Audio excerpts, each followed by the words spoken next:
Post office Sukanya Samriddhi योजना versus RAC Kanyadan Yojana कौन सा बेस्ट है? सुकन्या समृद्धि योजना पोस्ट ऑफिस का क्या है और कन्यादान योजना क्या है? इसका उच्च ब्याज दर है, बेटी टैक्स फ्री रिटर्न है, बेटी का भविष्य के लिए सुरक्षित है, सरकारी योजना पूरी तरह सुरक्षित है। सरकार आज इसी के बारे में हम पूरा बारीकी से बात करेंगे कि कौन सा प्लान लेना चाहिए, किसमें क्या है, किसमें क्या नहीं है।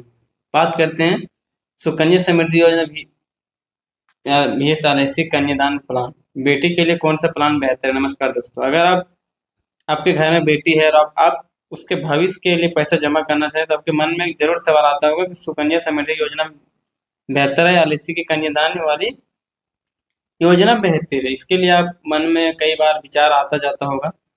पहला विकल्प है सुकन्या समृद्धि योजना। सुकन्या समृद्धि योजना भारत सरकार की बेटी के भविष्य के लिए बनाई गई एक बचत योजना। ये स्पेशलिस्ट बेटियों के लिए बनाई गई है।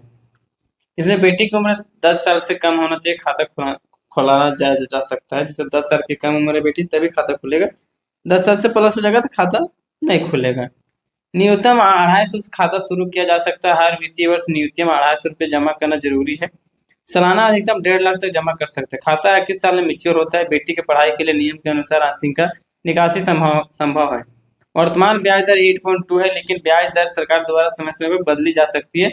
सबसे खास बात ये योजना सिर्फ जीवन बीमा कवर नहीं है, इसमें एक चीज कर देता बहुत अच्छा रहता है। दूसरा विकल्प है एलआईसी जीवन लक्ष्य योजना। अब बात करते हैं एलआईसी के जीवन लक्ष्य योजना, जिसे कई लोग आम भाषा में एलआईसी कन्यादान प्लान भी कहते हैं। यह एक बीमा और बचत योजना दोनों इसीलिए खास है। एलआईसी में बीमा भी है और अब दोनों है। उसमें सिर्फ बचत ऐड कर देता ना बीमा, पोस्ट ऑफिस में बीमा, तो वो फिर सबसे मोस्ट एंड पॉपुलर हो जाता है। जीवन बीमा सुरक्षा मिलती है। पॉलिसी अवधि दौरान पॉलिसी धारक की मृत्यु होने पर परिवार की पॉलिसी के शर्तों के अनुसार लाभ मिल सकता है, लिखा है मिलता है। पॉलिसी पूरा होने पर मैच्योर लाभ मिल सकता है। बोनस पॉलिसी नियम के अनुसार एलआईसी द्वारा घोषित बोनस पर निर्भर करता है। कुछ परिस्थितियों में लोन सुविधा भी उपलब्ध हो सकती है। सोचिए, यदि लोन ले सकते हैं आप, इसमें पोस्ट ऑफिस में लोन नहीं ले सकते हैं। लेकिन ध्यान रहे, एलआईसी योजना प्रीमियम बीमा राशि से मिलने वाले लाभ आपकी उम्र, पॉलिसी अवधि और चुनी गई बीमा राशि पर निर्भर करता है। अब सबसे बड़ा सवाल आता है कौन सा बेहतर है?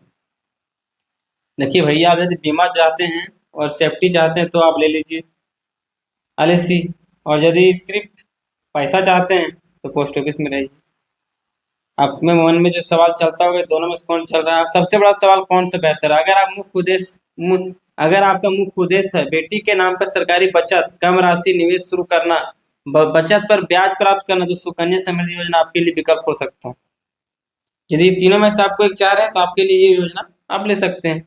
इस तीनों के अलावा और कुछ इसमें चाह रहे हैं आप, तो फिर ये आपके लिए नहीं।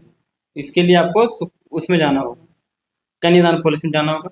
उसमें बीमा है, लेकिन आपका अगर उद्देश्य बचत के साथ जीवन बीमा है तो फिर उसमें आ सकते हैं एलआईसी में। परिवार की आर्थिक सुरक्षा, बीमा और सेविंग का कॉम्बिनेशन दोनों चाहिए तो एलआईसी जीवन लक्ष्य जैसे बीमा योजना पर विचार किया जा सकता है। यदि बीमा के पर्पज से आते हैं, जैसे पॉलिसी धारक मर जाता है तो उसका 25 साल तक जो इनकम रहता है, यदि 10 लाख का बीमा लिए तो 1 लाख रुपये प्रति सालाना आता रहेगा आपका हर एक साल।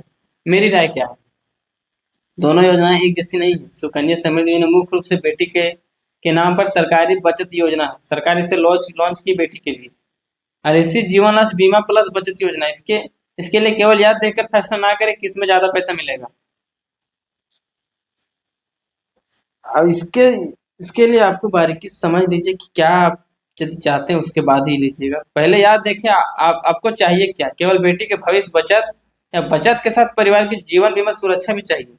और सबसे जरूरी बात है, एलआईसी में पॉलिसी होने से पहले डॉक्यूमेंट्स, प्रीमियम, लाभ, बोनस सभी नियमों पर ध्यान से समझ लें, तभी आप लें। पहले आप दिमाग से सोच लें कि क्या हमको लेना है, उसके बाद आप तय करें कि हमको सिर्फ बचत चाहिए या बचत के साथ बीमा चाहिए। यदि तो ये चीज आप क्लियर कर लें, उसके बाद ये ले सकते हैं आप।